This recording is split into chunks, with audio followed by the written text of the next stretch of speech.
Hi, my name is Holly, psychic medium, and welcome. Yay, I'm so glad you all are here. Thank you for being here, and if so inclined, please subscribe and like the videos, or video, whatever, Okay, so I never know where this is going. I just ask, please help me to be a conduit for spirit and for messages for the collective. Guide and direct me in all ways, at all times, and help me to know what the message is for the collective at this time. This is a general reading. There's no way I can read for everybody right here, right now. But it is a general reading, and many of you will resonate with some part of it, many of you won't, and that's okay. Maybe the next time, or maybe another part of the video. Mother, Father, God, guardians and guides, please come into this space. Oh, okay. I'm hearing we're almost there, as in us, as the collective, those of us in an incarnation. We are almost there. Today feels like an important day. It is a full moon. It is a shift in a cycle. It is a shift in, interesting. I almost said emotion. There's a shift in emotion happening. A sense of self, self-worth, or your place in your own life, and you're feeling good in your own skin.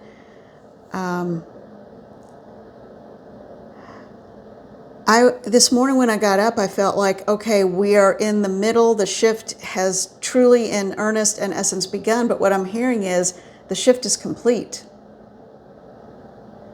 Not that it's closing out a chapter and a new one opening.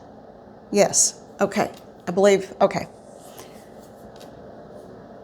We are going through a massive energetic cleansing, and I'm letting them feed me the words because that wasn't one I would have picked. Cleansing, clearing,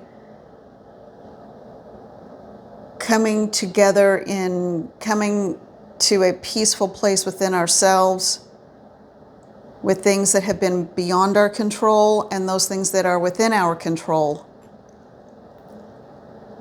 We don't have to try so hard. We just simply have to be.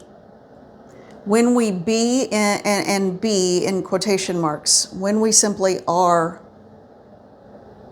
aligned with our higher vibrational self.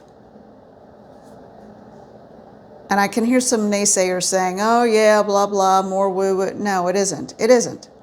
This has very practical applications.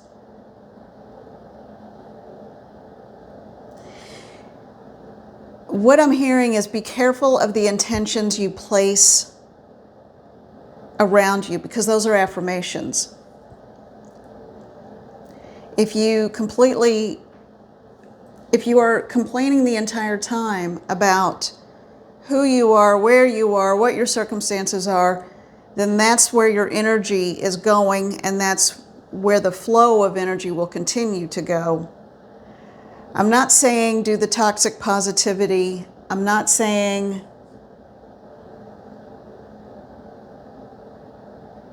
okay, they want me to stop like intellectualizing this, so that I just need to let them speak. Be yourself. Be yourself in all ways and at all times. Be kind. Be in that higher vibration. Oh, Wayne Dyer, I just adored him so much. He was a motivational speaker who was just a godsend to so many. He had a phrase that they are reminding me of and really like, take the high road, there's less traffic up there. I love that phrase. Love that. That was a Wayne Dyer saying, D-Y-E-R. You can still get his books. Yeah. Take the high road, there's less traffic up there. Why go swimming in a gutter if you don't have to prove a point? What are you proving? That you can swim in a gutter? You know what? If people wish to stay there, let them stay there. That doesn't mean that you have to jump in after them, either to save them. When they are ready and they lift up a hand, then you can take that hand and pull them out while they work to bring themselves out as well. Be happy in where you are. All good things will flow from that. When you have peace within yourself, it doesn't matter how much or how little you have, but when you find that internal peace, when your cup is full, when your heart is full, because you know you are loved by the divine, all good things follow, because then you start to see yourself as worthy of all good things. Okay. Be at peace with who you are. And I'm hearing be at peace with the circumstances that may not have been of your choosing. They are resolving themselves as we speak. They are coming to a place where they are resolving and coming into a oneness with the whole of creation. You are creating a sense of peace and changing the dynamic of things around you that have been toxic, because they're moving, those toxic things are getting ready to walk further away and move further away from you, simply because you have chosen or you feel happiness within. Wow, that is just beautiful, and it's such a good feeling. It is such a good feeling. Health, a change in financial status for the better, finding the people, finding your community and your tribe.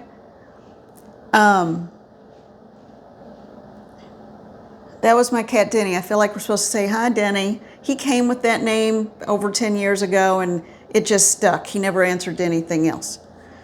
But anyway, but just being without expectation, happy.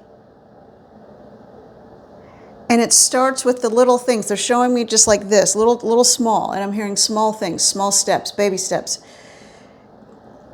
Okay, this little clicker thing makes me so profoundly happy because I don't have to lean, like do a face plant in my phone camera trying to turn this thing on and off for you guys, which probably is not pleasant for you all either. So I'm happy about having this little tiny clicker thing that turns the phone on and off for me, the camera on the phone on and off. This orange calcite heart that a friend gave to me. It's just beautiful, and it feels so good. Little things.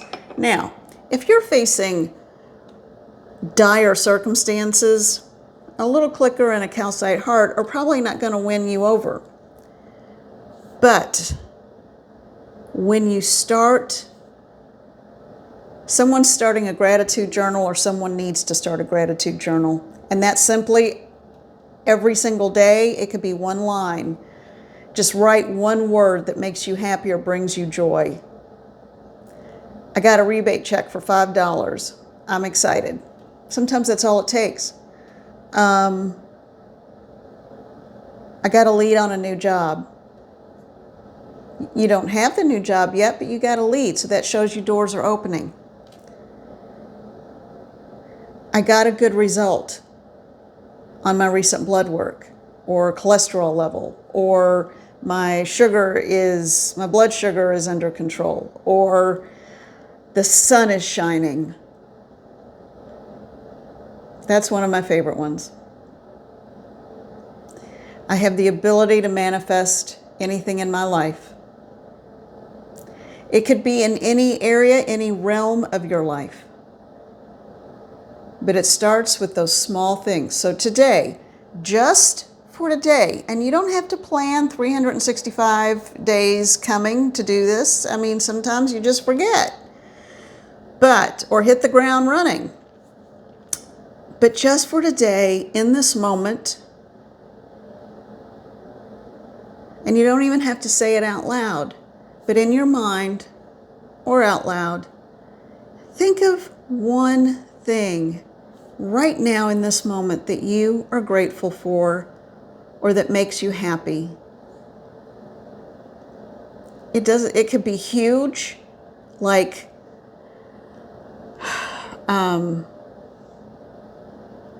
your children or your pets are all safe and healthy. Or I really like the color of the wall I painted. It can be simple, it can be profound. Ultimately, they will all end up profound. Okay, I'm getting a very direct message. On this full moon, the moon is an entity that is not directly responsible for anything in your life, but it is a marker of time, of a passage of time.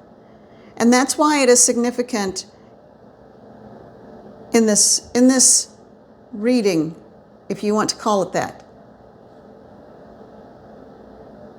The full moon marks a new impending cycle, but the closing of an old one. And we are so proud of you for stepping into this new world. We are so proud of you for making the changes you have made that will bring you peace and happiness and joy and enlightenment. We are so pleased and happy that you feel us.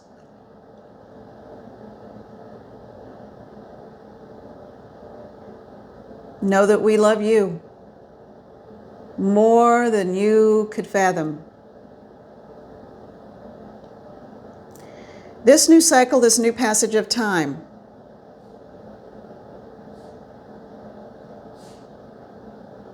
belongs to you for your growth.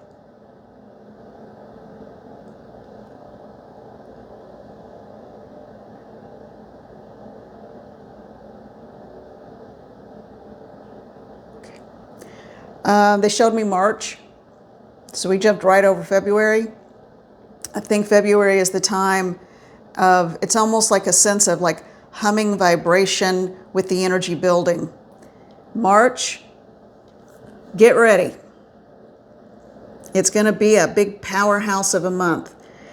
And whatever groundwork you have put into place that today marks the closing of an old and the beginning of a new, in March you're going to see the fruit of that seed you planted. Okay? All right. All right. That's actually really exciting. That's actually really hopeful. All right. I am going to pull a couple of cards and we're going to just... No, they're saying no. They're saying no. Then what am I supposed to do? What am I supposed to do, you all?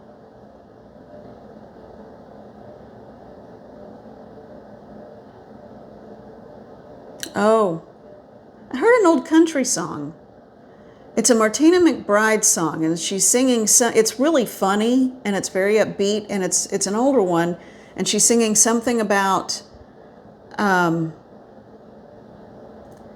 It's like a female empowerment song that she's not going to be in the kitchen anymore making biscuits and gravy. It's actually pretty funny. I'm sure you can find it if you look up Martina McBride biscuits and gravy. It will probably show up. I know that sounds silly, but so what I'm asking is, okay, and what is that about exactly?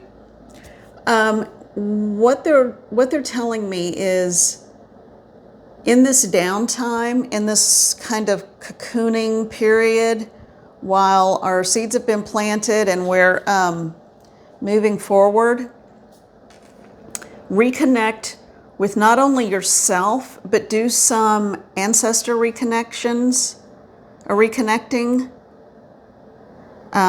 If you have a wonderful, positive experience with your family, great. If not, go further back, because I'm hearing for some of you, go further back in the line. And you can do that through meditation or through just an enlightened download of information, like downloading new software onto a computer or an app on a phone. It's that kind of download.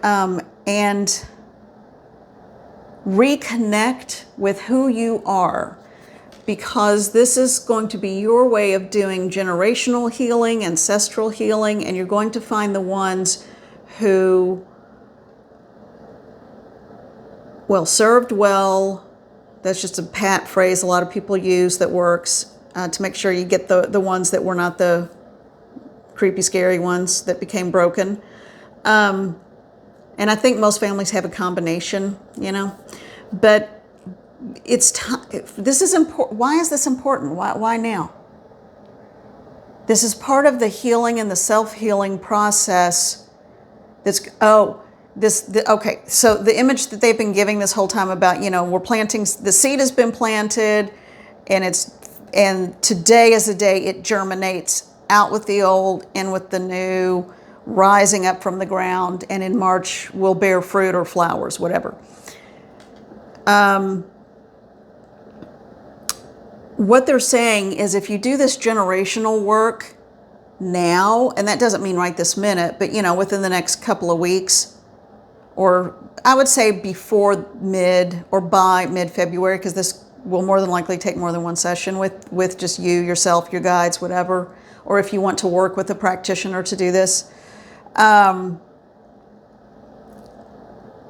The whole generational curse thing, I think, is a little heavy, but generational themes and carrying trauma. Generational trauma is more accurate than a curse. You know, whatever. I'm not buying into all that part.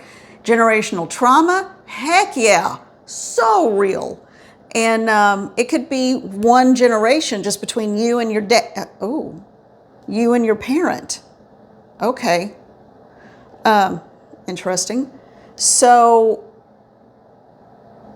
for many people, it could be much further down the line, and you need to go to your second, third, not as far as fourth for most. I think like second or third great-grandparent who will help you, will step in, will give you information and surround you and protect you in this process and help you to understand what the generational trauma has done to you and how it can stop with you.